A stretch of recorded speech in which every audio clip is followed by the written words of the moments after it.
അങ്ങനെ നമ്മൾ നടന്ന് ഏകദേശം നമ്മുടെ കുരിശുമലയിലേക്ക് കയറുന്ന വഴി കണ്ടു കേട്ടോ. ഇത് അവിടെയായിട്ട് നമുക്ക് ഒരു ചെറിയൊരു മല കാണാം. അതിൻ്റെ സൈഡിൽ കൂടെ ഇങ്ങനെ ചെറിയ 2 നടപ്പാതകൾ കാണാം കേട്ടോ. ആ ഒരു വഴിയാണ് നമുക്ക് കുരിശുമലയിലേക്ക് കയറേണ്ടത്. അതുപോലെ ഈ ഒരു ഭാഗത്ത് നിന്ന് പോയിക്കഴിഞ്ഞാൽ നമുക്ക് ഇവിടെ ആയിട്ട് വേറൊരു വഴി ഒരു മല കാണാം കേട്ടോ. ഇതാണ് സ്വർഗ്ഗക്കുന്ന്. അതിലേക്ക് കയറാനുള്ള വഴിയൊക്കെ അവിടെ നമുക്ക് 2 കാണാം കേട്ടോ. ഈ ഒരു വഴി 2 തൊട്ടപ്പുറത്ത് ചെറിയൊരു നടവഴി ഉണ്ട് കേട്ടോ. അപ്പോൾ അതിലാണ് നമുക്ക് അതിൻ്റെ മണ്ടയിലേക്ക് കയറേണ്ടത്.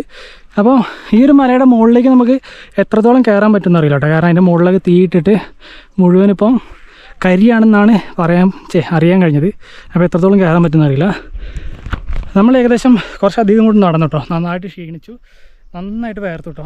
കുറച്ചുകൂടെ മുകളിലേക്ക് കയറി കഴിഞ്ഞാൽ നമുക്ക് നല്ല കാറ്റൊക്കെ കിട്ടും, ക്ഷീണം കുറച്ച് കുറയും കേട്ടോ. പക്ഷേ ഇപ്പം തന്നെ അങ്ങോട്ട് കയറി കഴിഞ്ഞാൽ എൻ്റെ കാറ്റ് പോകും. അതുകൊണ്ട് നമുക്ക് ഇവിടെ നിന്ന് കുറച്ച് നേരം ഈ ഒരു വ്യൂ ഒക്കെ ആസ്വദിച്ച് കുറച്ച് കാറ്റൊക്കെ കൊണ്ടിട്ട് മുകളിലേക്ക് കയറാം കേട്ടോ.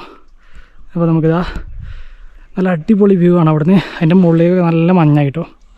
നിലവിൽ നിൻ്റെ മണ്ടയിൽ വേറെ ആരെയും കാണാനില്ല കേട്ടോ. അതുപോലെ അവിടെയായിട്ട് ചെറിയൊരു ജ്യൂസൊക്കെ വിൽക്കുന്ന ചെറിയൊരു ഒരു കട പോലത്തെ ഒരു സെറ്റപ്പ് ഉണ്ട് കേട്ടോ. അവിടെ മുന്തിരി ജ്യൂസൊക്കെ വിൽക്കുന്നത്.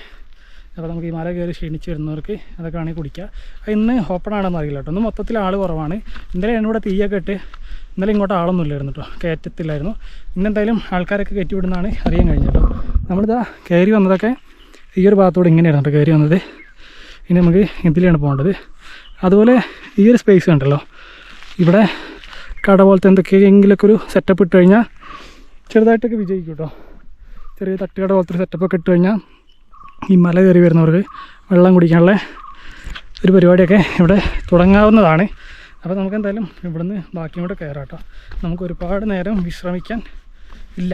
അപ്പോൾ നമുക്ക് ബാക്കി ഭാഗം കൂടെ നടന്ന് കയറാം കേട്ടോ. നന്നായിട്ട് ക്ഷീണിച്ചു. ഇതുണ്ടല്ലോ മൊത്തം പൊടിമണ്ണാണ് കേട്ടോ ഇവിടെ.